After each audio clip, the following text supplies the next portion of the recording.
Hi there, Scorpio. This is going to be your end of year 2022 reading.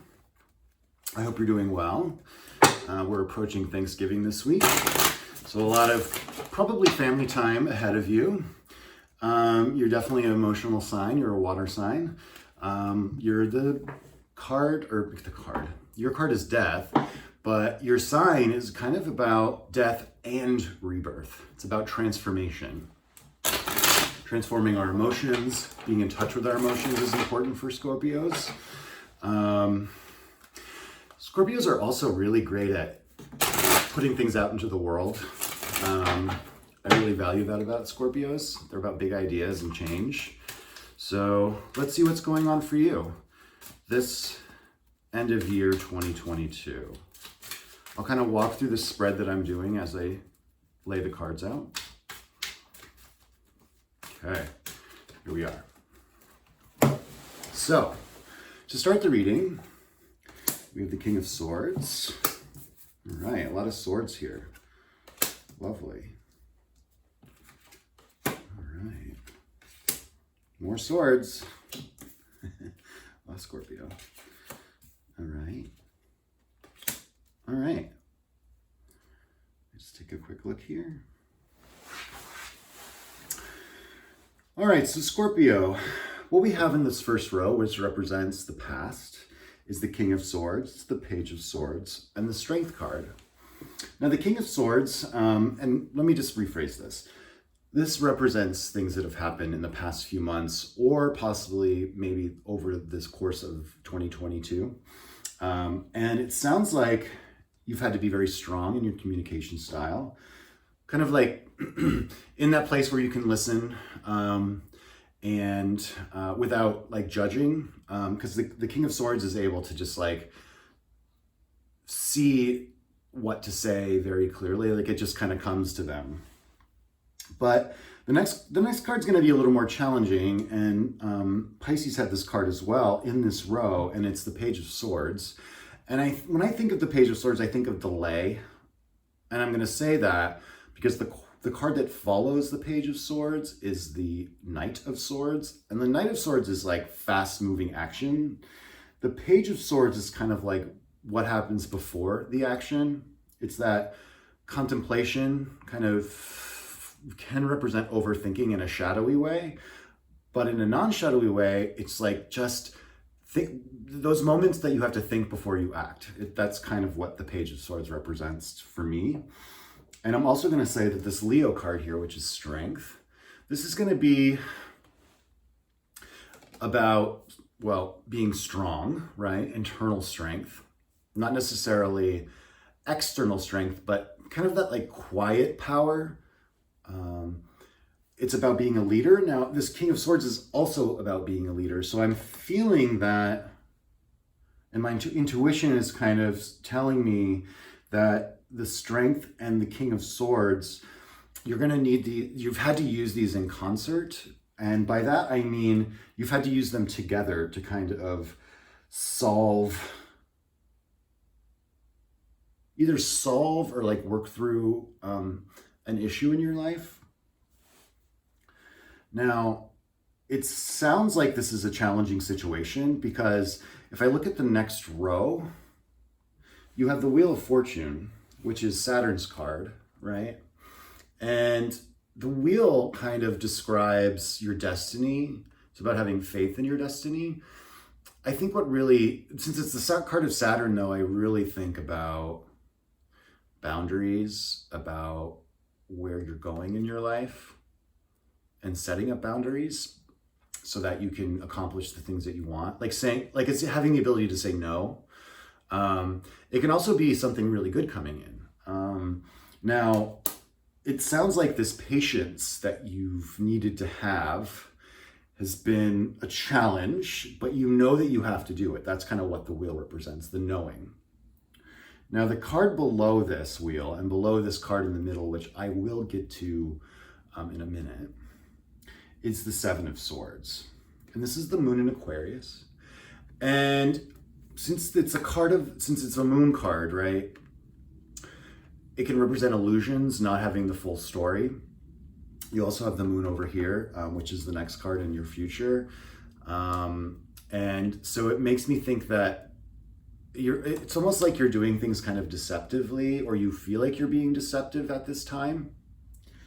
And that's okay. Like sometimes we have to kind of keep things quiet.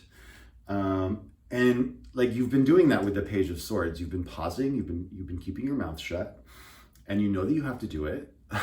So and that doesn't necessarily make it easy. That makes it challenging for sure. I'm gonna move to the next row now because I'm getting this like, this moon is absolutely important, and you have the High Priestess right below it. And these cards are 100% connected. They're both cards of the moon. They're both they're very much cards of our emotional self, and things that are beneath the surface. And when I say beneath the surface, I mean things that we're unaware of, our unconscious desires and thoughts. The High Priestess is very connected to that part of ourselves. It's someone that does the work, introspection, taking a moment and a break to really think about what's going on. And by think, I mean not overthink. What I mean by that is more of like a reflective state where you're not judging your thoughts, because the moon suggests that you need to do that in order to pass through this portal that's in the middle of the card, right? And that portal is just symbolic of your destiny, right? In order to pass through that portal, you have to learn some lessons though. And the lessons are here in this card for you. And this is the 10 of Wands. And the 10 of Wands, it's a Sagittarius card, which is appropriate because we have a new moon in Sagittarius in a couple days, which could mean that this is your opportunity to let things go. This is a card of Saturn again, right? Boundaries, knowing what you need to release to move forward in your life. It's powerful, right? It's very meaningful to you. And you know that you need to do this because the burden that you've been carrying, it's a lot. It's really caused some pain for you. And in order to move forward, you're gonna have to drop it. And by drop it, I mean like reflect, use your intuition to reflect, right? So you can pass through the portal so that you can, and by passing through a portal, you're able to drop these wands that you've been carrying for too long. You don't need these anymore, right? All right, Scorpio. I want to see what's in the middle here. This middle card right here is going to be communicating and be associated with all the other cards that surround it. So it's going to be very important for this reading. Let's see what this is. All right. Like I said, introspection, the Hermit, having your light, right? And having perspective. And so, like I said, this is going to be a big challenge for you moving forward into the next year, because you need to know, like I said, this High Priestess, this 10 of Wands, you need to know what you need to drop so that you can move forward in your life. We all carry these things, right, that no longer serve us. And we need to know when to drop them. Because if something is not in alignment with our higher self, right, our highest self is represented in that glowing orb on his wand there, or his staff, excuse me. And the Hermit knows, because he can see what he needs to do. And by see, I mean he's at the top of the mountain. He has that perspective. The Hermit is able to use the archetype of the High Priestess, which is going inside, right, to make decisions. Those are really important things. I want to see what the card is on the bottom of this deck. This is going to be your advice. And it's going to be what the tarot, let's say, right? It's going to be what the tarot thinks you need to know to move forward, to help you make this decision, right? It's not just going to be introspection. It's going to be other things too. And let's see what that is. All right. 4 of Coins, the Sun in Capricorn. So I'm getting kind of like, this can be the miser card, right? Like holding on to your money, not sharing your money. And I think what this card represents is okay, yes, you've needed to be patient. You've needed to be patient, Scorpio, and you feel like you're lying to people. That's okay, because you've been using this time to reflect, and I think upon doing so, you're going to recognize that you're going to have to share whatever this thing is that you've been hiding, because holding on to it is causing you pain. It's going to be up to you what that is. I'm not sure. I'd have to do an individual reading to find that out. But I think it's clear that, and when I say clear, this is the card of the sun, right? The Four of Coins. You're going to know once you know, I guess is the best way to put it. You know when suddenly something is clear to you? That's kind of what I'm talking about. You'll just know. All right, I'm going to pick one final card. This is going to be the Moon card. Let's see. Ooh. Let's see what we have for Scorpio for the end of year 2022.